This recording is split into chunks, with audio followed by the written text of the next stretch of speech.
euh, euh, comment les gens arbitrent entre coûts de transport, prix du foncier et des aménités que je vais définir dans quelques minutes. Alors, l'idée de départ est de dire que la ségrégation résidentielle par rapport aux revenus est un phénomène répandu, producteur d'inégalités et qu'il menace la cohésion sociale. Alors, aux États-Unis, depuis une quarantaine d'années, on a observé la montée concomitante des inégalités de revenus et de la ségrégation résidentielle dans la plupart des métropoles américaines. En France, bien que la ségrégation soit à un niveau moindre qu'aux États-Unis, c'est un phénomène que l'on observe. Alors, ce graphique qui représente l'évolution de la ségrégation des différentes catégories de la population, qui a été produit par France Stratégie dans une note datée de l'an dernier. Donc, sur ce graphique, vous pouvez voir que la ségrégation est relativement stable pour la plupart des catégories de population depuis 25 ans. Alors ici, la ségrégation doit se comprendre comme la quantité de population qu'il faudrait déplacer de son quartier de résidence pour que son poids soit uniforme entre tous les quartiers. Autrement dit, si je prends la courbe rouge ici, il s'agit de la population jeune, des 0-18 ans, enfants de cadre et chefs d'entreprise. Et vous voyez qu'en 2015, il faudrait que 39% des enfants de cadre changent de quartier pour que leur poids parmi les moins de 18 ans soit le même d'un quartier à l'autre de l'unité urbaine considérée. Donc, ce sont des indices de ségrégation qui sont calculés à partir des données de recensement. Voilà. Alors, effectivement, bon, ça, ce sont des moyennes, donc ça cache beaucoup d'hétérogénéité, notamment la ségrégation à Paris est aussi beaucoup plus forte. Alors, une petite parenthèse sur les questions. Je suis monotage, donc je ne lis pas le chat. Donc, si quelqu'un peut, si l'un des organisateurs peut me dire quand il y a une question. On te le dira quand il y a une question. Voilà, ok, merci, Julie. Alors, hop, voilà. Donc, alors, la ségrégation résidentielle, elle présente des enjeux importants en termes de lutte contre les inégalités parce qu'elle contraint le champ des possibles des habitants des quartiers pauvres et puis, par la même occasion, elle ouvre le champ des possibles, l'éventail des possibilités pour ceux qui vivent dans les quartiers les plus favorisés. Alors, il y a une étude impressionnante de Bell et co-auteurs qui, sur les données américaines, examine les facteurs qui déterminent la décision d'être inventeur aux États-Unis. Alors, le premier fait qui est mis en valeur, c'est qu'il y a beaucoup d'hétérogénéité selon la catégorie de revenus. Les enfants qui appartiennent au top 1%, donc des familles les plus riches, sont 10 fois plus enclins à devenir inventeurs, donc détenteurs d'un brevet, que ceux qui appartiennent aux 50% les plus pauvres. Donc, forte hétérogénéité. Et ce qui nous intéresse, c'est que l'exposition à l'environnement local apparaît être un facteur déterminant sur les choix de devenir inventeur.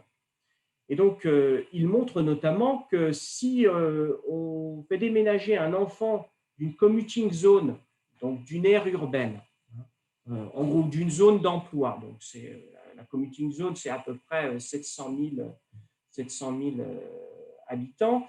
Si on déplace un enfant d'une commuting zone qui appartient au premier quartile de la distribution des commuting zones en termes d'exposition aux adultes qui sont inventeurs, et si on les déplace de ce premier quartile au dernier quartile des commuting zones, alors ceci accroît la probabilité que cet enfant devienne inventeur de 37%. Et donc, les auteurs disent que la ségrégation, en fait, aboutit à des Einstein qui sont perdus, lost Einsteins, et que il y a une place pour des politiques publiques de redistribution spatiale qui permettraient que l'atténuation de la ségrégation pourrait avoir un impact fort en termes de croissance et en termes donc, de décision de devenir inventeur et ultimement de croissance économique. Donc des enjeux importants. Pour, la ségrégation implique des enjeux importants en termes de lutte contre les inégalités. Alors, je reviens un petit peu sur notre question qui va nous intéresser. Donc, les modèles d'économie urbaine standards qui analysent les choix de localisation dans la ville aboutissent à des prédictions assez extrêmes en termes de choix de localisation, c'est-à-dire à un tri parfait selon le revenu. Alors, soit, par exemple, ils prédisent que ce sont les plus pauvres qui vont vivre au centre de la ville et au fur et à mesure qu'on s'éloigne du centre-ville, on a des individus les plus riches, c'est la ville américaine. Soit on a la ville européenne, les plus riches vivent dans le centre-ville et plus on va vers la banlieue, plus les individus sont pauvres. On dira que le gradient de revenus par rapport à la distance, il est toujours positif ou bien négatif. Donc, c'est un gradient. Donc, le tri se fait de manière parfaite. La fonction de revenu par rapport à la distance au centre, elle est monotone. Or, ce n'est pas du tout ce qu'on observe. La réalité est beaucoup plus complexe.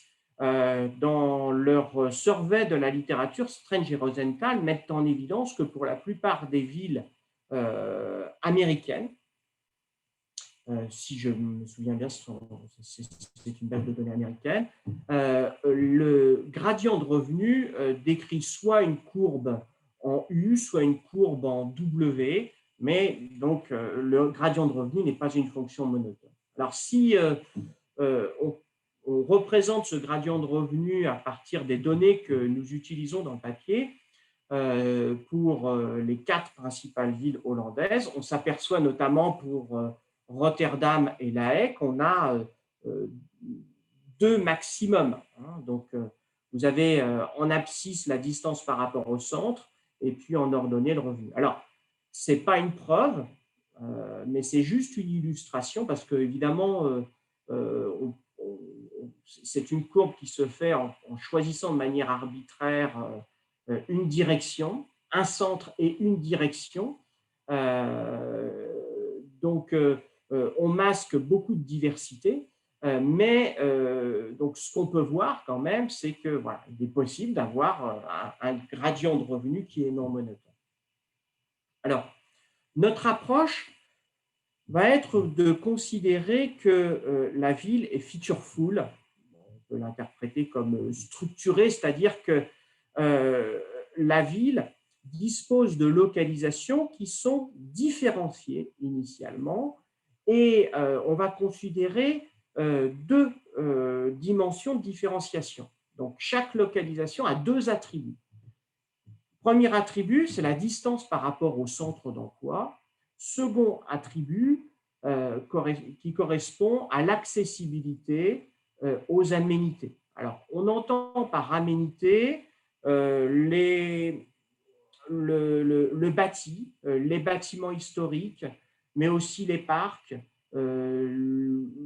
la proximité donc, à la nature, etc. etc. Ce qui est important, c'est que quand on parle d'aménités, on va considérer que ce sont des aménités fixes qui ne dépendent pas de la composition de la population. Je vais y revenir. Donc, des aménités fixes. Et donc, l'objectif de notre papier, c'est d'étudier comment ces aménités et ces coûts de transport interagissent pour déterminer le tri spatial et les choix de localisation d'individus qui sont différents par rapport aux revenus. Et une fois ce but atteint, on essaiera de tester les prédictions théoriques de l'income mapping, donc de la fonction de revenu qu'on obtient dans le modèle, à partir de données hollandaises. Alors, plus spécifiquement, on a une approche, on va développer un modèle qui s'inspire des modèles d'économie urbaine standard à la Alonzo Moot. Alors, la première originalité, c'est qu'on va considérer que l'espace peut être représenté par un réseau et chaque arête du réseau correspond à une voie de communication. Une rue, une route, une autoroute, des voies ferrées. Chaque arrêt du réseau correspond à un ensemble de localisations. Donc, chaque individu va pouvoir va décider de se localiser sur ce réseau. Et chaque localisation donc, dispose de deux attributs, les aménités et la distance par rapport aux emplois. Et on a également donc un continuum on a deux continuums, donc un continuum de localisation et un continuum d'individus qui sont différents par rapport à leurs revenus. Et donc les individus vont choisir leur lieu de localisation en arbitrant entre les coûts de transport, les aménités qu'offre le lieu de résidence et aussi le prix du foncier. Et donc l'analyse empirique, vous verrez qu'on utilise des données qui sont relativement riches, qui nous permettent d'avoir des informations sur le revenu des ménages, leur lieu de résidence, la caractéristique des logements qu'ils habitent, la localisation de leur emploi et aussi donc une mesure des aménités qu'offre chaque localisation. Alors, ce qui est intéressant, c'est que quand on prend la Hollande, la Hollande, c'est un cas un peu idéal pour notre test empirique parce que c'est un pays qui offre un patrimoine très riche, qui dispose de beaucoup d'aménités. Par exemple, c'est un patrimoine on y recense 8 sites classés au patrimoine mondial de l'UNESCO. C'est plus que Londres et Paris, presque autant que Londres et Paris. Plus de 61 000 monuments classés. C'est 3 fois plus que le Grand Londres. C'est un pays qui a une densité très élevée, c'est 407 habitants au kilomètre carré. C'est aussi dense que la métropole de la baie de San Francisco, qui représente à peu près la même superficie. À titre de comparaison, pour la France métropolitaine, la densité est à peu près de 120 habitants au kilomètre carré. Donc, c'est une densité très forte et les déplacements se font assez aisément d'une ville à l'autre. Pour se déplacer entre Utrecht et d'Utrecht à Amsterdam, le temps moyen, c'est 20 minutes. Donc, on va considérer en fait que on peut considérer que la Hollande, c'est une grande unité urbaine. Et donc, voilà, que notre modèle de choix de localisation peut s'appliquer à l'ensemble de la Hollande. Alors, autre chose, je reviens sur les aménités et le cas des aménités endogènes. Alors, effectivement, les aménités endogènes, par exemple pour les États-Unis, c'est un élément prépondérant des choix de localisation, du fait que la qualité de biens publics locaux, comme les écoles, dépendent de la population qui va dans ces écoles. C'est un fait important et c'est un facteur important des choix de localisation. Alors, nous, on met ça de côté. Alors, on peut se permettre de mettre ça de côté parce qu'en Hollande, il y a quand même les services publics le financement des services publics est centralisé et que la qualité des écoles publiques varie assez peu. Donc, on peut se permettre cette approximation. Mais il est clair que si on voulait avoir un modèle complet, il faudrait prendre en compte aussi les aménités endogènes. Alors, je vais peut-être passer sur les résultats. Je vais faire durer le suspense encore un peu. Alors, notre article, il s'inscrit dans 3 littératures. La première littérature, c'est la littérature en économie urbaine. Alors, il y a peu de papiers qui se sont intéressés à la caractérisation du tri spatial dans les villes. Alors, dans les années 60-70, Beckman et Montesano se sont intéressés à ces questions. Fujita, dans son fameux manuel de 1989, s'est intéressé à ces questions pour différentes classes de revenus. Ce n'est pas un continuum d'individus, vous allez voir que ça change les choses, mais ces travaux s'intéressent peu à ce qu'on va appeler le sorting imparfait, le tri imparfait, c'est-à-dire le fait que le gradient de revenus est non monotone dans la ville. Le second pan de la littérature qui nous intéresse, c'est la littérature sur les biens publics locaux, qui a beaucoup travaillé sur les conditions qui amènent les individus à voter avec leurs pieds et à se stratifier entre les différentes juridictions. Alors, la grande différence entre notre modèle et les modèles d'économie urbaine, c'est que souvent, il n'y a pas de coût de transport, ou bien que la géographie, elle est considérée, elle est un petit peu particulière, c'est-à-dire que à l'intérieur d'une juridiction, on fait comme s'il n'y avait pas de coût de transport, mais entre les juridictions, on fait comme s'il y avait des coûts de transport très élevés, parce qu'on ne peut pas consommer, on ne consomme que le bien public local de la juridiction dans laquelle on habite. Et puis, notre modèle aussi a des points communs avec les modèles quantitatifs spatiaux qui s'intéressent au choix de localisation quand il y a des aménités et des coûts de transport. Alors, l'un des papiers importants de cette littérature, c'est le papier de Alfeld, publié dans Econometrica. Mais la grande différence, alors l'objectif de ces papiers, c'est souvent d'étudier les effets d'un choc ou de politique économique sur les choix de localisation et de quantifier ces effets, d'étudier les contrefactuels. Alors, ce sont des modèles qui travaillent avec un nombre discret de localisations. Donc, ils ne fournissent pas ils ne caractérisent pas les propriétés du tri spatial qui se réalise à l'équilibre. Et en ça, on diffère de ces papiers, puisque dans notre modèle où on travaille avec un continuum de localisation, un continuum d'individus, on est capable de caractériser complètement le tri spatial qui va s'opérer sur le réseau de transport. Alors, voilà, donc s'il n'y a pas de questions, je vais entrer un petit peu dans le détail de la modélisation. Pas de questions? Pas pour le moment. Okay. Alors, donc voici le réseau de transport des Pays-Bas.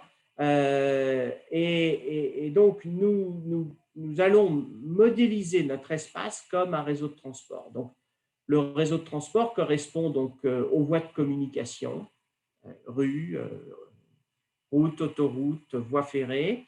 Et donc, on va nommer ce réseau de transport N, et donc chaque individu va décider de se localiser sur une voie de communication. Et donc, on va noter X, chaque localisation qui appartient à ce réseau. Et donc, les agents ou les ménages sont différents par rapport à leurs revenus et chaque agent, chaque ménage se caractérise par un revenu brut que l'on va noter oméga, qui voilà, mesure le nombre d'unités de numéraire à disposition. Et donc, chaque agent, donc les individus disposent des mêmes préférences, sont les mêmes préférences, qui portent sur trois types de biens. Tout d'abord, donc les aménités, qu'on va noter B de X, les aménités à disposition dans la localisation, et puis ensuite, le bien numéraire, le bien de consommation privée et le logement. Alors, première remarque, on considère une utilité qui est souvent utilisée dans les modèles avec biens différenciés verticalement, c'est-à-dire que donc multiplicative en B dans les aménités, ce qui présente la propriété que pour un même niveau d'aménité consommée, les plus riches sont prêts à payer plus pour obtenir ce niveau. C'est un bien normal. L'autre remarque qu'on peut faire, c'est que on ne fait aucune hypothèse sur B de X, hein, la quantité d'aménités offertes en X, si ce n'est que c'est une quantité d'aménités fixe, hein, à disposition du consommateur qui va habiter en X. Alors, B de X pourrait être les aménités disponibles pas seulement en X, mais dans un périmètre, mais dans un environnement proche de X. Et puis, on considère que donc B de X peut varier n'importe comment dans l'espace. C'est ça qui est important. Alors, on va considérer qu'il y a un nombre fixe de lieux d'emploi, de centres d'emploi. Donc, on a une sorte de ville polycentrique. Et donc, chaque ménage va travailler dans un seul centre d'emploi et va toucher dans le centre d'emploi le même gross income, le même revenu brut, oméga. Donc, on fait abstraction du fait que les centres d'emploi peuvent varier selon la productivité, qu'il peut y avoir des effets d'agglomération. On met ça de côté. C'est une hypothèse forte, mais bon, on a une version en introduisant des effets d'agglomération. Là, on met ça de côté. Le salaire est fixé. Alors, en revanche, donc chaque individu va toucher donc un revenu net des coûts de transport. On va considérer que chaque individu, pour se rendre au centre d'emploi, va payer les coûts de transport qui sont dépendants du revenu. Donc, on fait l'hypothèse que le coût d'opportunité du transport dépend du revenu. Donc, chaque consommateur, chaque ménage dispose d'une unité de revenu et donc se déplacer coûte du temps et lorsqu'il travaille au centre d'emploi petit i et qu'il habite X, il ne dispose que du temps TIX pour travailler dans le centre d'emploi. D'accord ? Qui est inférieur à 1, le temps total disponible. Et donc, ce temps va varier selon le centre d'emploi où on va. Alors, chaque individu va faire face à la contrainte budgétaire suivante, où R de X représente la rente foncière et oméga T représente le revenu net des coûts de transport. Alors, encore une fois, T de X représente le temps de travail. Alors, T de X pourrait être microfondé de différentes façons. On fait juste l'hypothèse ici que T de X peut varier de manière non monotone dans l'espace. Et ces propriétés peuvent émerger de différentes façons.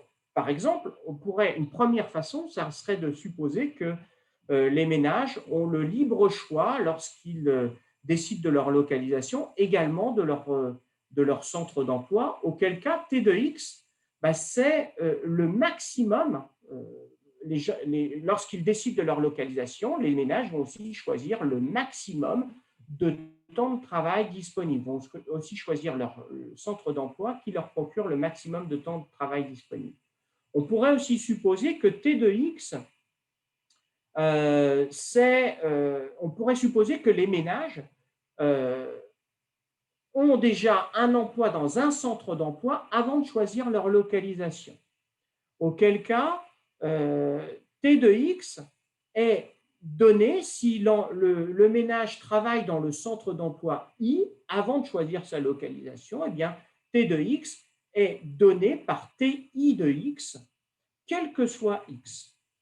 Ou encore, on pourrait considérer que chaque ménage se caractérise à des raisons propres de choisir un centre d'emploi en particulier.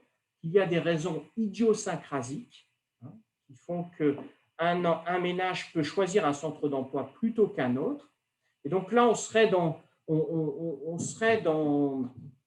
des modèles qui présentent des propriétés des modèles de choix discrets où on dériverait des équations de gravité. Et donc, on pourrait introduire, donc ce choc idiosyncrasique pourrait faire référence à un goût particulier propre à chacun pour travailler dans un centre d'emploi plutôt qu'un autre. Donc, on aurait une seconde. L'avantage, c'est le point important, c'est qu'on pourrait avoir une seconde dimension d'hétérogénéité pour les ménages, à côté du revenu, dimension de préférence, et que ceci nous permettrait d'avoir des transports, des modes pendulaires qui seraient assez riches, c'est-à-dire qu'on pourrait avoir des gens qui se croisent, on pourrait avoir des gens qui sont voisins mais qui ne vont pas au même centre d'emploi. Donc, on pourrait avoir toute une richesse des modes de déplacement. Alors, dans une version antérieure, on faisait cette hypothèse et on regardait un petit peu plus les équations de gravité dans ce modèle. Donc ici, on voulait choisir, c'est-à-dire que T de X, la seule caractéristique de T de X, c'est que ça varie en fonction de X de manière non monotone. Alors, ce qu'on ne suppose pas, c'est qu'il n'y a pas de coût de transport monétaire et qu'on suppose, comme dans les modèles d'économie urbaine, que les propriétaires fonciers sont absents. Alors, l'équilibre que l'on va rechercher, va satisfaire la définition d'équilibre est tout à fait standard, c'est-à-dire qu'à l'équilibre résidentiel, aucun ménage n'aura intérêt à déménager. Tous les ménages qui ont le même revenu obtiennent le même niveau d'utilité et puis que le marché foncier s'équilibre. Alors, pour déterminer l'équilibre, on va adopter l'approche bid-rent, qui est l'approche que présente Fujita dans son manuel. Donc, c'est quelque chose que j'imagine vous connaissez très bien. Donc, je vais noter phi, la fonction d'enchère, la bid-rent, la fonction d'enchère, qui est le montant maximum qu'un ménage oméga est prêt à payer pour une unité de sol à la localisation X en X lorsqu'il obtient l'utilité indirecte U pour toutes les localisations. Donc, formellement, la bid-rent, elle se caractérise par le maximum. Donc, cette fonction, c'est la fonction obtenue à partir de la contrainte budgétaire, étant donné le maximum d'enchères, donc de ce qu'on est prêt à payer, étant donné le niveau d'utilité atteint. Donc, ça, c'est une définition classique. Et donc, le sol sera attribué à l'enchérisseur, celui qui donne l'enchère la plus élevée. Et donc, la rente foncière à l'équilibre sera l'enveloppe supérieure des enchères. Donc, c'est tout à fait classique. Et donc, ce que l'on sait, et Fujita le présente de manière extrêmement claire dans son ouvrage, c'est que mais il travaille avec des classes de revenus finies, et pas des continuums de revenus d'individus. Ce que l'on sait, c'est que le mapping, donc la fonction de revenu par rapport à x, qui va émerger à l'équilibre, donc oméga de x, ce sera une fonction importante qu'on va caractériser. Elle est obtenue en comparant la pente des fonctions d'enchères en un point particulier. D'accord? Donc, lorsque l'on peut classer les pentes, lorsque ces enchères se croisent et que l'on peut classer les pentes, eh bien, on peut savoir qui est l'enchérisseur. Alors, je vois que quelqu'un lève la main. Florian Ménrit. Oui, bonjour. Désolé, vous l'avez peut-être mentionné, mais je n'ai pas été attentif à ce moment-là. On considère ici que le lieu d'emploi des agents est donné. Ce que je veux dire, c'est que parce que la fonction Tx ici, elle est a priori quand même bilatérale, quoi. Enfin, elle dépend de x, mais elle dépend de où les agents travaillent. Oui. Mais et donc, après, quand quelqu'un, si je prends ce scénario-là, par exemple, quand un ménage se localise, il peut décider. Les centres d'emploi, la localisation des centres d'emploi est donnée. Oui. Mais quand quelqu'un choisit sa localisation, il choisit à la fois son lieu de résidence et le centre d'emploi dans lequel il va aller. C'est un choix simultané. Oui, ça peut. Première histoire, ça peut être un choix simultané. Si je prends la dernière histoire, c'est un choix séquentiel. Le ménage choisit son lieu de résidence, il y a un choc qui arrive, et en fonction de ce choc, il va choisir son centre d'emploi.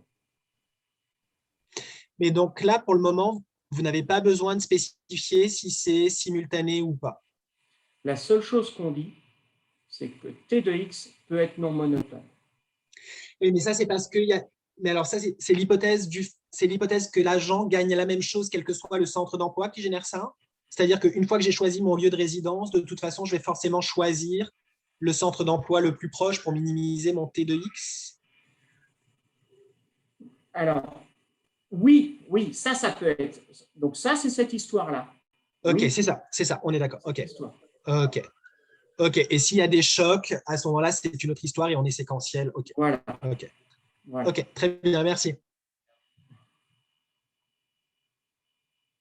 Alors, donc si je compare les pentes, donc le premier résultat va consister à comparer la pente et donc à étudier la dérivée croisée, à comparer les pentes donc des différentes bidrentes et à exprimer la dérivée croisée. Alors ça nous donne une expression un petit peu bizarre que je vais expliquer. Donc le terme en bleu c'est tout ce qui relève des aménités. Alors B de X en bleu, en fait la pente donc de la dérivée, donc la dérivée croisée de la fonction d'enchère, dépend donc de l'évolution des B de X, c'est le taux de variation des aménités dans l'espace, pondéré par quelque chose qui est horrible, qui dépend donc des élasticités, de différents termes d'élasticité. Donc ça dépend des préférences. Donc élasticité de revenu de la demande de logement, par exemple, au numérateur, ici, élasticité de l'utilité par rapport au revenu. Voilà. Je vais y revenir. Et puis en rouge, c'est tout ce qui relève des coûts de transport. Et donc, a priori, l'observation qu'on peut faire ici, c'est qu'a priori, cette dérivée croisée peut avoir n'importe quel signe. Et surtout, ça peut changer en fonction de l'endroit où on se place. Donc, a priori, on ne peut pas classer les pentes en fonction de oméga. Et ce qu'on observe, c'est que les préférences jouent un rôle important dans le signe de cette pente. Alors, on peut élaborer un peu, étudier des cas polaires. Donc, dans la ville, si on considère la ville du modèle standard, sans aménité, où B de X vaut 0, vous voyez en fait que le terme de la première proposition de cette dérivée croisée mais il ne va dépendre que de ce qui relève des coûts de transport. Il ne reste que la composante rouge, les coûts de transport. Et donc, ce qu'on peut voir, c'est que, et donc si on a une ville monocentrique, en fait, T de X, le temps disponible, donc vous voyez, en fait, on l'a défini comme ceci, et donc dans la ville monocentrique, c'est positif.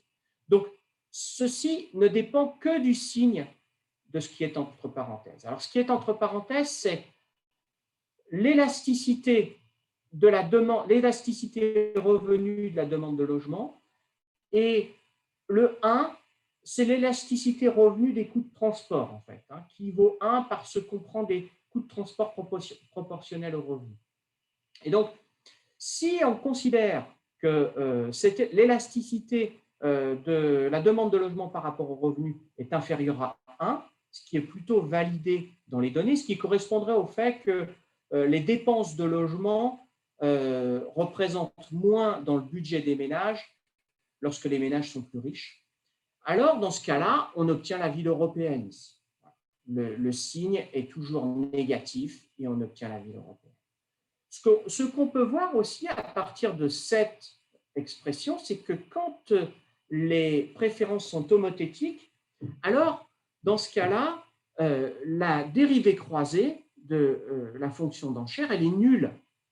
Et donc, avec des fonctions homothétiques, vous voyez qu'on a une sorte d'indétermination ici du sorting. On ne sait pas classer les pentes des fonctions d'enchère en fonction du type. Donc, pour ces deux raisons, donc ici, on a plutôt un continuum d'équilibre résidentiel. Alors, pour ces deux raisons, on va se concentrer sur des préférences non homothétiques. Donc, donc la première raison, c'est qu'elles sont plutôt validées par les données. Donc, donc un exemple de préférence non homothétique sur lequel on va travailler, c'est les préférences Stone-Gehry, où donc vous avez une fonction Cobb-Douglas avec H bar, on introduit H bar, qui est un minimum de logement, un niveau minimum de logement. Alors, avec une fonction Stone-Gehry, ce qu'on peut voir, c'est que la dérivée croisée de la fonction d'enchère, elle s'exprime de manière plus simple. Elle dépend donc de la composante en bleu des aménités, mais vous voyez que le terme devant est vaut 1, et puis que devant les coûts de transport, vous avez 1 moins U, 1 moins mu. Autrement dit, ce qu'on peut voir, c'est que le signe de la dérivée croisée est le même que celui de la dérivée d'un agrégat, d'un indice qu'on va définir par la variable delta et qu'on va appeler l'indice de qualité de la localisation, parce que c'est un indice qui est composé des attributs de la localisation, du coût de transport, de Tx, et des aménités qui sont disponibles en X. Donc, delta, ça va être un agrégat important. Donc, vous voyez, on a deux dimensions d'hétérogénéité, les aménités et les coûts de transport, pour chaque localisation, qui sont ramenés à une seule dimension d'hétérogénéité, le delta. Fabien, l'indice de qualité. Excuse-moi, on a une question de Florian à nouveau. Oui, désolé, ça a peut-être été mentionné dans l'introduction que j'ai raté, mais donc là, quand on parle de qualité, on est vraiment bien dans cette notion on est dans une logique de différenciation verticale. Les aménités, elles sont différenciées verticalement et donc les agents peuvent s'accorder sur le rang, sur le classement des localisations du point de vue de leurs aménités. C'est tout à fait ça. Okay. Vraiment, il y a une différenciation verticale des aménités. Ok, et donc là, toute dimension horizontale pour le moment, et là dans le modèle, est complètement ignorée. Le fait que différents agents ou différents niveaux de revenus peuvent valoriser différentes caractéristiques des endroits. Oui, je dirais ça. Okay. Alors, dans une version indirectement, si dans la version avec des chocs idiosyncrasiques sur les coûts de transport, indirectement, ça va jouer sur les aménités. Mais là, on est sur le côté. Ok, très bien, merci. Alors, ce qu'on peut montrer, donc ça c'est notre résultat important, c'est que si on s'intéresse maintenant à cet indice agrégé de la localisation, résumant les deux dimensions d'hétérogénéité en une seule, eh bien, on peut montrer que l'utilité des ménages satisfait la condition de Spence-Murlis. Elle est super modulaire et que, ou de manière équivalente que la fonction d'enchère, elle est dans un espace dans un espace oméga delta, cette fois-ci en fonction des localisations, la fonction d'enchère, on peut classer les pentes des fonctions d'enchère. Donc, c'est notre résultat important. Voici notre résultat important. Donc, quand on suppose des préférences Stone-Gehry, donc non homothétiques en fait, eh bien, ce qu'on peut montrer, c'est que le l'income mapping ou le tri des individus dans l'espace va suivre exactement la distribution de l'indice de qualité de la localisation. Alors, de manière moins informelle, voici le résultat. Donc, vous avez en abscisse ici la localisation. Prenons une ville, voilà, la localisation, et puis la courbe en rouge représente l'évolution du delta, de l'indice de qualité. Eh bien, notre proposition dit que le tri va suivre exactement, les revenus vont suivre exactement cette forme, c'est-à-dire que les plus riches vont se localiser aux endroits où l'indice de qualité de la localisation, le delta, est le plus élevé. Ensuite, vous allez avoir ici, au minimum, vous allez avoir les plus pauvres. Donc, il y a deux propriétés. Vous voyez ici, ce cas montre deux caractéristiques. Un tri imparfait, c'est-à-dire que vous voyez que en fait, l'income gradient, le gradient de revenu, est non monotone dans l'espace. C'est le premier point. Deuxième caractéristique, il y a également du splitting, un éclatement des revenus. C'est-à-dire que, vous voyez, une même classe de revenus pourra être à 3 endroits différents dans l'espace. Vous voyez, ici, j'ai 3 endroits qui présentent le même delta. Eh bien, une même classe de revenus pourra être à ces 3 endroits différents et sera indifférente entre ces 3 endroits. D'accord ? Donc, on a deux propriétés importantes ici, l'imperfect sorting, le tri imparfait, et aussi le splitting, un éclatement, un éparpillement d'une même classe de revenus dans l'espace. Alors, on peut également donner une expression de la rente foncière à l'équilibre et montrer en fait que le gradient de la rente foncière, alors l'expression est un petit peu lourde pour une présentation, bon, retenez juste que en fait on retrouve, si on revient à la ville classique, monocentrique, sans aménité, eh bien on retrouve le cas de la condition d'Alonso-Mood, c'est-à-dire que le gradient de la rente foncière va baisser pour compenser le fait qu'on paye davantage de coûts de transport. Et puis, dans notre modèle plus général, vous voyez que le gradient de la rente foncière devient non monotone et n'est pas forcément l'image parfaite de la variation, à la différence du tri spatial selon le revenu, ce n'est pas forcément l'image parfaite de la variation du delta de notre indice d'agrégation. Donc, pour résumer le résultat théorique, on a 2 dimensions d'hétérogénéité. Chaque localisation se caractérise par 2 dimensions d'hétérogénéité qu'on ramène à une seule. Et les gens vont se trier sur cette dimension d'hétérogénéité, sur ce delta.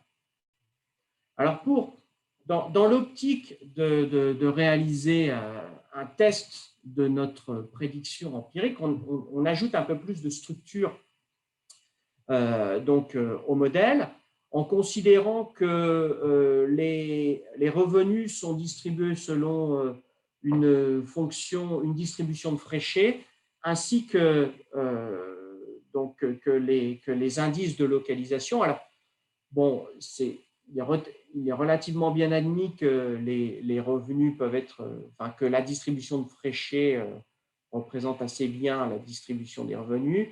Une distribution de Fréchet pour les deltas, ça signifie qu'il y a peu de localisation avec des deltas très faibles, donc des endroits déplaisants. Il y a peu de localisation avec des endroits très plaisants. Et puis, il y a beaucoup de localisations assez plaisantes avec un delta relativement intermédiaire. Et puis, en fait, quand on regarde à partir des données hollandaises, à partir du delta qu'on va construire, des aménités qu'on va construire, on voit qu'en fait, ça peut être relativement, notre distribution des deltas peut être relativement bien approximée par une distribution de Fréchet. Alors, l'avantage avec les distributions de Fréchet, c'est qu'on a une forme analytique assez pratique de notre income mapping, c'est-à-dire que, vous voyez, donc, les paramètres ici, en fait, phi ici représente le paramètre qui nous donne la forme, et ici, phi majuscule nous donne le paramètre qui est un paramètre d'échelle. D'accord ? Et donc, en fonction des paramètres, vous voyez qu'on a une forme analytique de notre income mapping. Donc, quelque chose, vous voyez, donc le W, le oméga, pardon, en fonction du X, va varier comme le delta. Voilà. Ça rejoint ce graphique que je vous ai représenté. D'accord ? Donc voilà, j'espère que pour l'intuition du modèle, c'est assez clair. Alors, concernant la partie empirique, donc on a eu accès, Hans a eu accès à un certain nombre de bases de données avec accès limité de l'Institut statistique national hollandais. Alors, une première base de données SSB qui nous donne des informations sur les caractéristiques démographiques des ménages, l'âge, lieu de naissance, pays de naissance. On ne retient que la population active. On a des informations sur les caractéristiques du ménage, la taille, le nombre d'enfants. Et on a des informations sur le lieu de résidence. Alors, ici, la taille du lieu de résidence est quand même relativement importante. Hein. Ce n'est pas le point géolocalisé du lieu de résidence. On a des informations sur le voisinage qui représente en moyenne 4000 habitants. Alors, on dispose d'informations également sur le revenu fiscal. Donc, on a des informations sur le revenu fiscal annuel brut. On a des informations sur les emplois, le travail et la firme dans laquelle travaillent les individus. Donc, ceci va nous permettre de calculer les coûts de transport parce que à partir d'une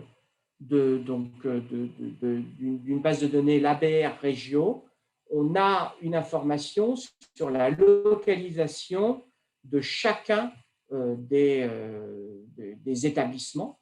Et donc, on peut calculer les coûts de transport en utilisant des informations sur le réseau de communication, des coûts de transport du lieu de résidence, donc au centre d'emploi.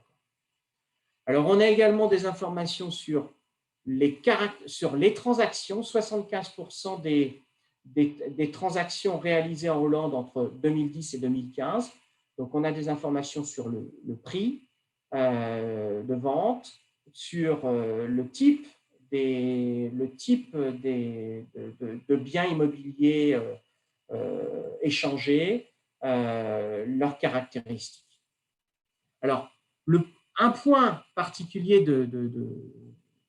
plus original de notre étude, c'est que on construit les aménités à partir de photos donc qui sont prises de la fréquence des photos prises à un endroit déterminé, à un endroit précis. Donc, on a le lieu pour chaque point géolocalisé, on peut calculer la fréquence des photos prises.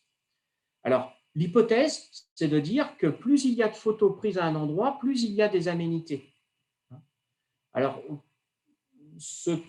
on trouve que l'avantage que ça présente, c'est que quelque part, c'est un indice des aménités préférence révélée. C'est-à-dire que ça capture également l'hétérogénéité des goûts des gens. On ne fait aucune hypothèse a priori sur le type d'aménité. Alors, ce qu'on fait, c'est qu'on exclut les photos qui sont prises à l'intérieur, dans des restaurants, par exemple. On ne prend les photos que les photos qui sont prises à l'extérieur et par des résidents. On a une information sur celui qui prend les photos et on évacue les touristes. Alors, Alfeld avait déjà utilisé ce type de variables pour évaluer les aménités. Et donc, on sait qu'il y a une forte corrélation et on vérifie qu'il y a une forte corrélation pour nos données entre la fréquence des photos prises et des aménités plus classiques, par exemple des aménités historiques.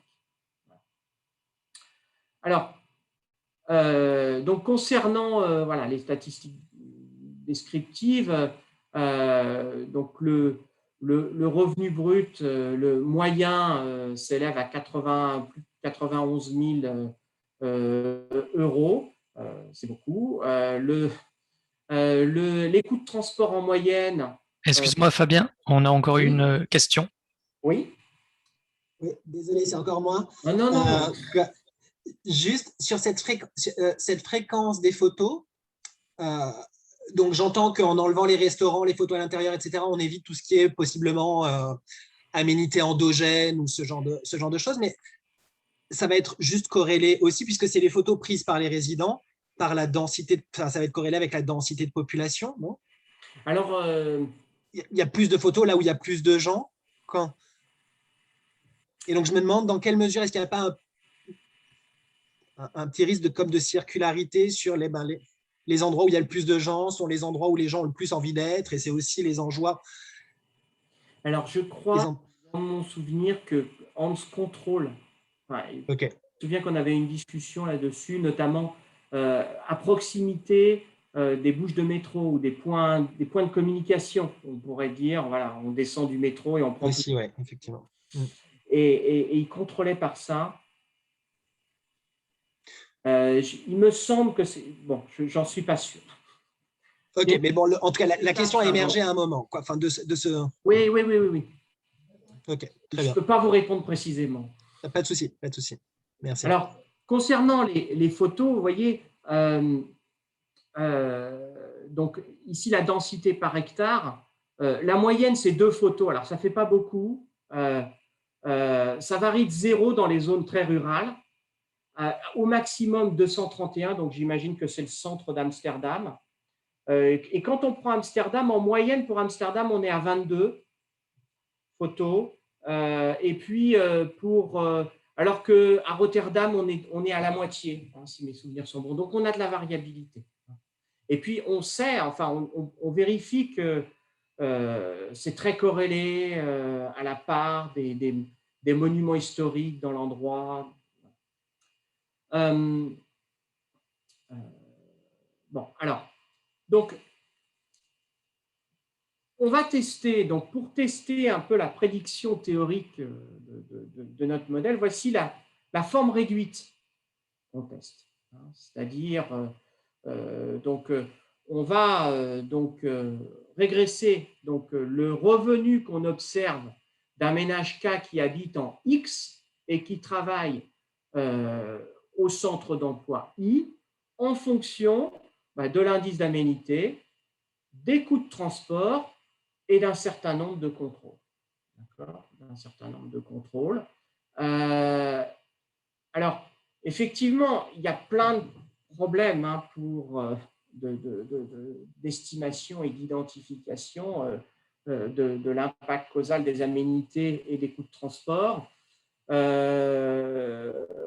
On sait que les coûts de transport et les revenus peuvent être corrélés positivement parce que quand vous, pour une première raison, c'est-à-dire quand vous êtes très qualifié, eh bien, très spécialisé, eh bien, le marché du travail est très resserré, très fin, et donc il y a plus de chances que que vous soyez éloigné de votre centre d'emploi.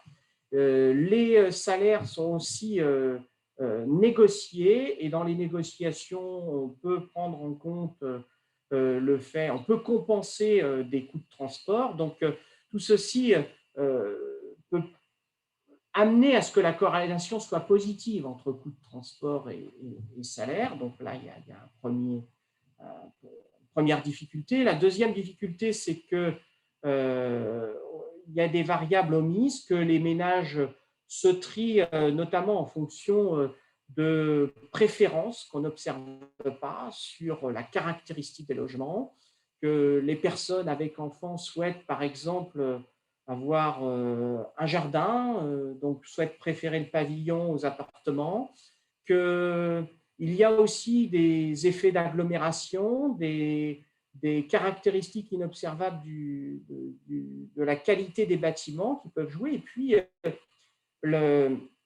la causalité inverse, c'est-à-dire qui peut apparaître quand il y a des aménités endogènes et quand les coûts de commuting, il peut y avoir aussi du fait d'économies d'agglomération que également les coûts de commuting dépendent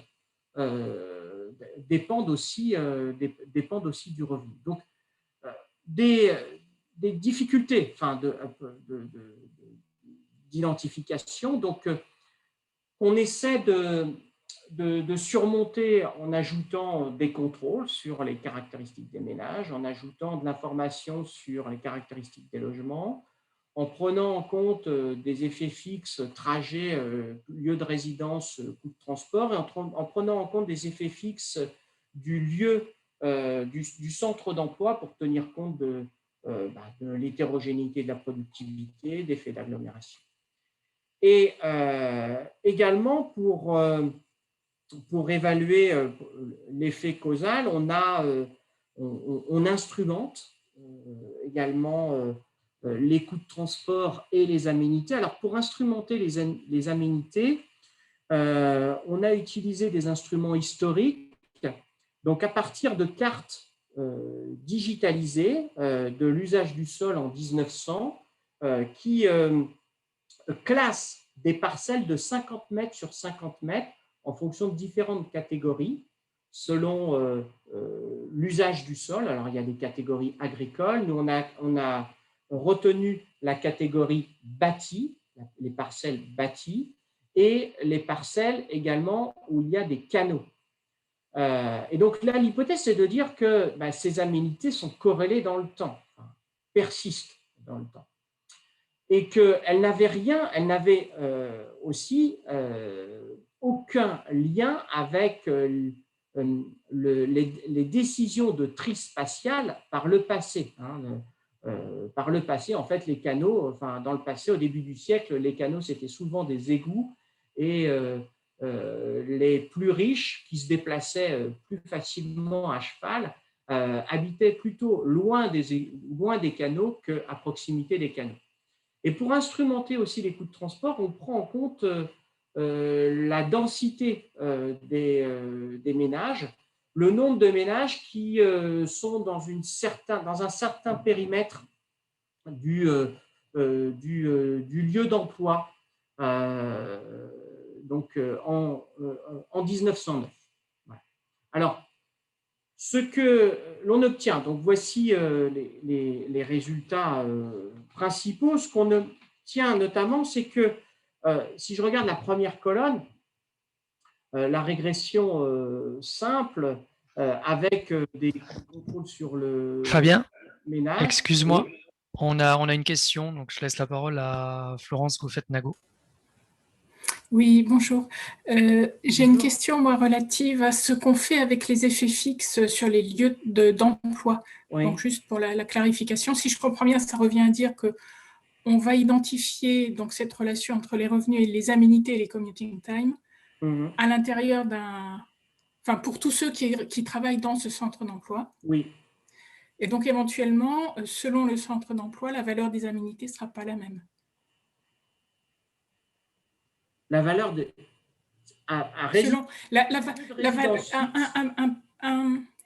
un delta donné, donc une combinaison commuting time et un niveau d'aménité n'aura pas forcément la même valeur selon là où les résidents travaillent. Oui. Puisqu'on a cet effet fixe. Hein. Non. Alors je le comprends comme ça, je ne vois pas bien ce que ça implique, mais...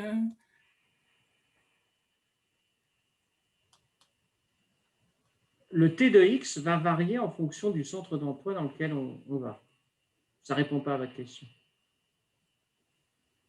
C'est la combinaison, en fait, qui va... Enfin, les deux. Non, ce que je veux dire, c'est comme on a ces effets fixes, la valeur du delta, donc la valeur de chacune des composantes du delta, on l'évalue par sa variabilité à l'intérieur d'un centre d'emploi, donc par sa variabilité à l'intérieur de l'ensemble des résidents, enfin de l'ensemble des... Mais là, il y a séparabilité. Alors, la variabilité de B de X, ça ne dépend pas du centre d'emploi dans lequel on va. Si on habite X, il n'y a que taux I qui varie en fonction du centre d'emploi. Bon, je réfléchirai. OK, merci. Désolé de ne pas répondre clairement à votre question. Je sens que je ne réponds pas clairement. Alors, ce qu'on voit avec la régression simple, c'est que on obtient le signe du modèle théorique pour les aménités. Plus il y a d'aménités, plus les ménages, les habitants ont un revenu élevé. En revanche, pour le commuting time, ce n'est pas le cas. C'est pas le cas. Si, en revanche, alors si je m'intéresse maintenant aux variables, aux régressions avec variables instrumentées, là on retrouve les prédictions du modèle théorique, à savoir que plus il y a d'aménités dans une localisation, plus les ménages sont riches, et moins il y a d'aménités plus on est éloigné du centre d'emploi, moins les ménages sont riches.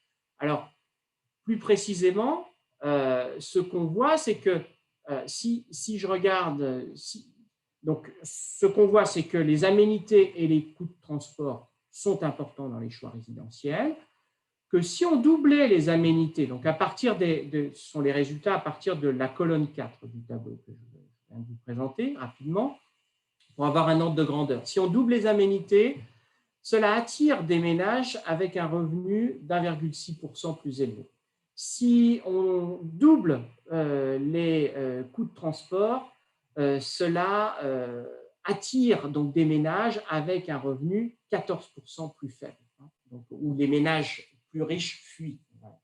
Donc, les coûts de transport semblent jouer un rôle plus important que les aménités, même si elles jouent un rôle.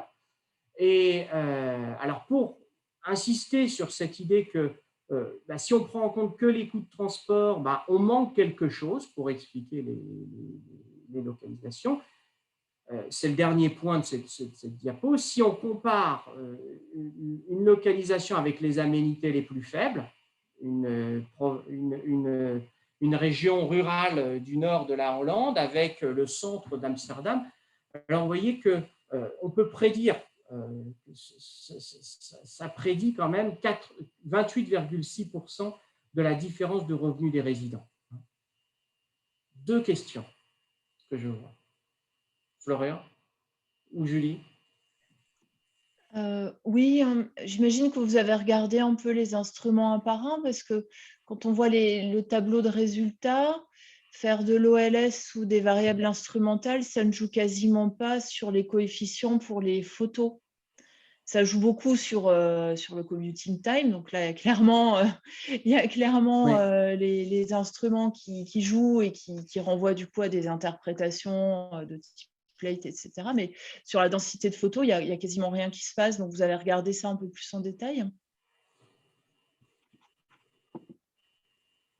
Je peux pas.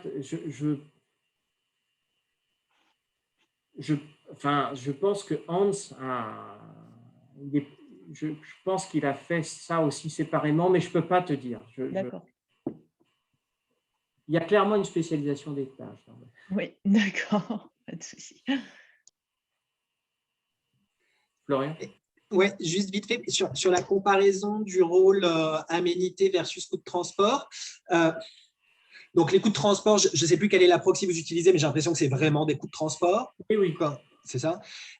Pour les aménités, ce n'est pas exactement la même chose. C'est les photos. Donc, est-ce que pour faire une comparaison, il ne faudrait pas avoir quand même.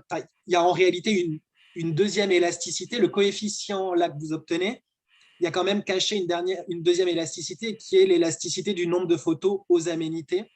Donc, je me demandais juste cette comparaison, la quantitative que vous faites sur l'importance relative.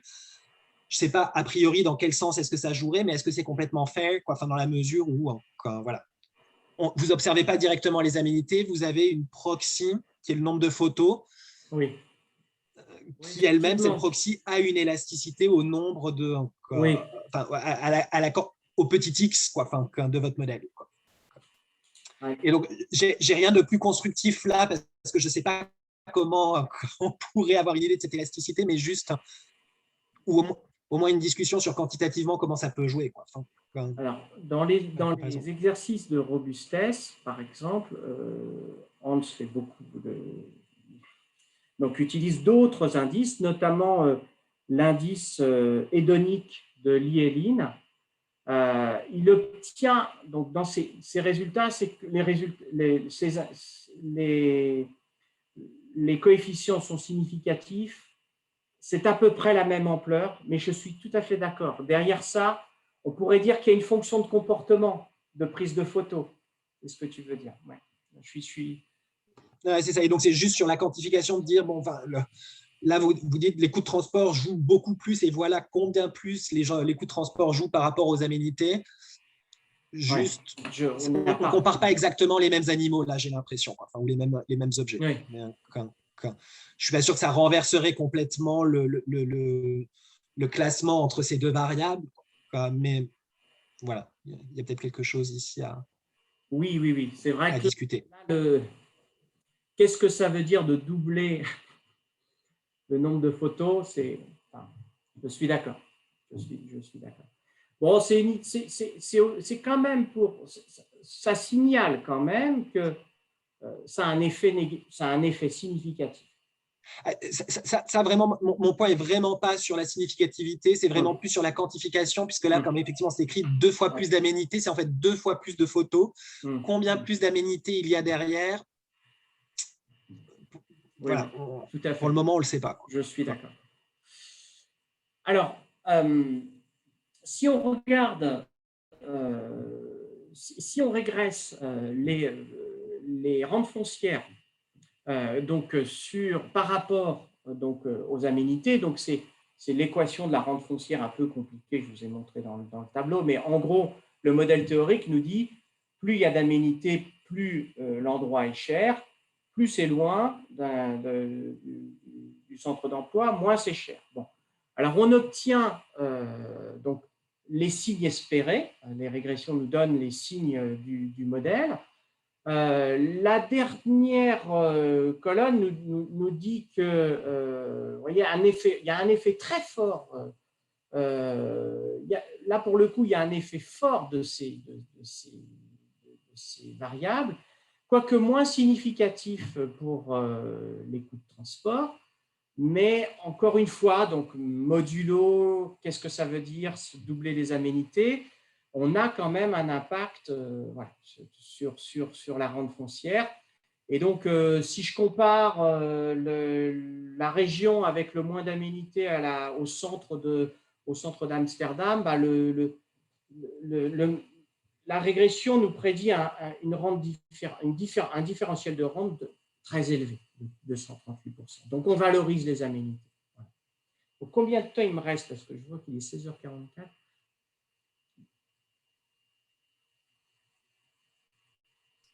Bon, on a encore 5 minutes. Bon, alors, on fait un dernier exercice dans le papier, c'est-à-dire que on reprend à partir de la régression qu'on étudie. En fait, on peut relier donc les coefficients de la régression, alpha 1 et alpha 2, donc le coefficient lié aux aménités et celui lié au transport, aux paramètres du modèle. Donc, ce n'est pas vraiment de l'économétrie structurelle, hein, mais bon, c'est un exercice un peu spéculatif qui nous donne un peu une idée donc des paramètres, des fondamentaux du modèle. Donc, voilà, voilà, je reprends les expressions du modèle, ben, je peux voir que alpha et alpha 2 dépendent des fondamentaux, des paramètres structurels. Alors, pour retrouver les paramètres structurels, bon, on peut d'abord, dans une première étape, obtenir, en supposant, en attribuant un seuil de logement 25 mètres carrés, donc obtenir le paramètre de préférence sur le mu, sur la demande de logement. Ensuite, une fois obtenu mu et à partir des coefficients estimés alpha 2, alpha 1, on a une idée de θ qui est en fait l'élasticité des coûts de transport par rapport au temps travaillé. Et puis, enfin, la troisième étape, c'est donc à partir des deltas qu'on calcule, d'estimer, d'approximer ces deltas par une fonction de Fréchet et d'obtenir le paramètre de forme. Voilà. Donc, cet exercice, il nous permet de voir que on obtient un mu inférieur à 1, ce qui veut dire qu'on est dans le cas on valide l'hypothèse de préférence non homothétique, premier point.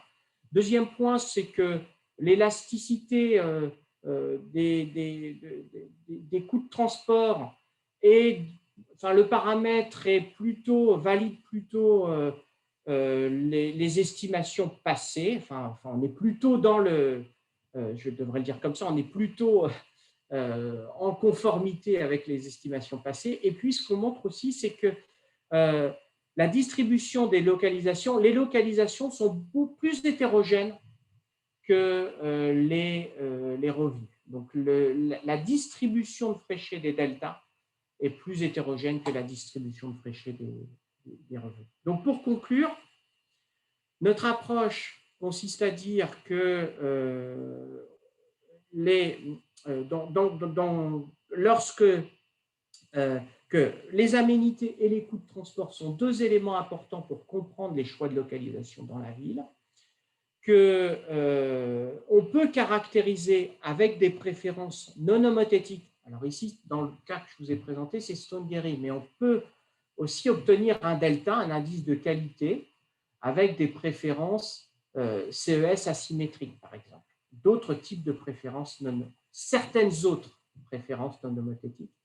Et on peut également donc caractériser le tri spatial qui se fait dans la ville et que notre modèle, testé à partir des données hollandaises, est plutôt validé par les données, c'est-à-dire que les coûts de transport ainsi que les aménités sont un élément important pour comprendre les choix de localisation. Voilà, merci de votre attention. Merci beaucoup pour cette présentation. Donc, on a encore quelques minutes pour faire place à quelques questions. Florence Goffet-Nago, à nouveau. Alors, je m'excuse, je ne peux pas lever la main. Je ne sais pas si je suis sur Linux. Apparemment, ce n'est pas tellement compatible. J'avais une première question, alors très basique, un peu, peut-être un peu externe, mais vous estimez ça sur l'ensemble des Pays-Bas en vous écoutant, enfin en t'écoutant au début, je me disais, mais ça pourrait être de l'intra-urbain avec des quartiers. On aurait tout autant d'hétérogénéité dans les combinaisons entre commuting time et aménité. Alors, pourquoi est-ce que vous étendez à ce point-là? Bon, évidemment, vous avez plus d'observations, vous aurez plus de significativité, etc. Mais en termes de... Alors, peut-être que les flux de migration alternante aux Pays-Bas et le fait qu'on se croise dans tous les sens justifient de faire ça, mais je me demandais déjà ça. Alors, initialement, on avait travaillé sur le Randstad, qui est une grande conurbation qui réunit les 4 principales villes hollandaises et qui comprenait, qui rassemble à peu près 7 millions de personnes. Et puis, Hans disait, enfin, voilà, on pensait qu'effectivement, on pouvait disposer de toutes les données enfin, de l'ensemble, on pouvait travailler sur la totalité du pays. Donc, c'était bon, le choix, il s'est porté ensuite sur l'ensemble du pays parce que voilà, on disposait de plus de données. Mais effectivement, enfin, on pourrait se concentrer sur une ville en particulier. Le modèle s'applique également. Bon, ça a été un choix qui s'est présenté. Voilà, on était parti sur le Randstad et on a étendu parce qu'on disposait de toutes ces données. Et sinon, ma deuxième question, c'était aussi... Oui, vas-y. Sur les variables instrumentales et sur les tests de robustesse, à un moment, pour tenir compte pour contrôler pour le sorting, Hans prend en compte, enfin s'intéresse à des zones qui sont reprises sur la mer, donc des projets urbains, des projets d'aménagement urbain sur des zones qui étaient immergées au début du siècle. Et donc, c'est aussi pour ça qui n'appartenait pas au Randstad. Donc, il y avait aussi cette raison. D'accord. Et l'autre question, c'était, enfin, c'est un peu différent, mais ça rejoint une des questions de Florian tout à l'heure. Je me disais, toutes les aménités ne se prennent pas en photo. Donc, je me dis, mais alors il y en a encore plein d'autres, mais dans votre combinaison, enfin, dans l'explication des revenus, il doit y avoir un résidu lié à ces aménités non photogéniques, on va dire. Bon, je pensais à la qualité des écoles, par exemple. Oui. Est-ce que vous auriez pu intégrer quelque chose de ce type-là? Est-ce que vous y avez pensé? Et sinon, qu'est-ce que vous en faites, quoi? Une étape prochaine, c'est peut-être d'intégrer les aménités endogènes. Mais oui, c'est sûr que c'est un élément important des choix de localisation qu'on met sous le tapis. Bon. Ce que j'ai essayé de dire en intro, c'est qu'il y a moins de variations dans la qualité des écoles qu'aux États-Unis, par exemple. C'est un élément primordial.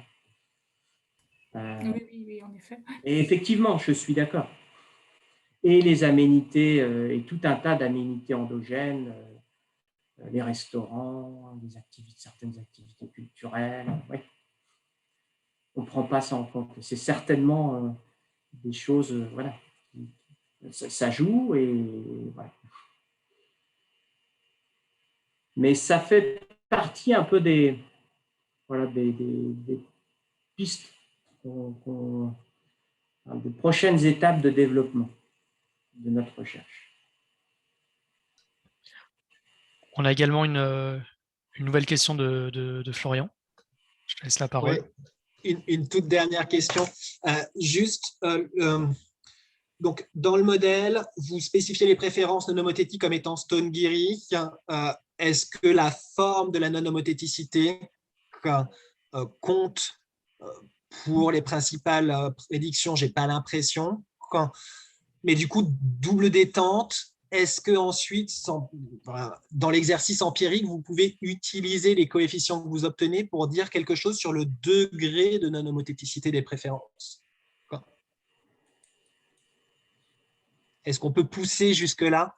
C'est compliqué. Il y a des préférences non homothétiques qu'on a essayé et pour lesquelles on n'est pas capable de ramener les 2 dimensions d'hétérogénéité en une seule. Ok, donc ça c'est intéressant. Donc, ce qu'on est capable de faire, c'est pour Stone-Guerry, pour des préférences quasi linéaires, pour des préférences CES avec asymétriques, avec des pièces qui varient. Là, on est capable de ramener à un delta unique, pas pour toutes. Donc, on n'est pas capable de le faire pour Ok, très bien, merci. Et sur la quantification, du coup, non, parce que les deux sont liés, j'imagine. Du degré d'eau. Là, ici, on a une... Voilà, dans notre petit exercice, on a une idée du mu. Oui, c'est ça que ça fait. Ok. Mais bon, c'est pas vraiment de l'économétrie structurelle. Ok. Non. Ok. Non, merci. Il nous reste encore le temps pour une dernière question, s'il en reste une.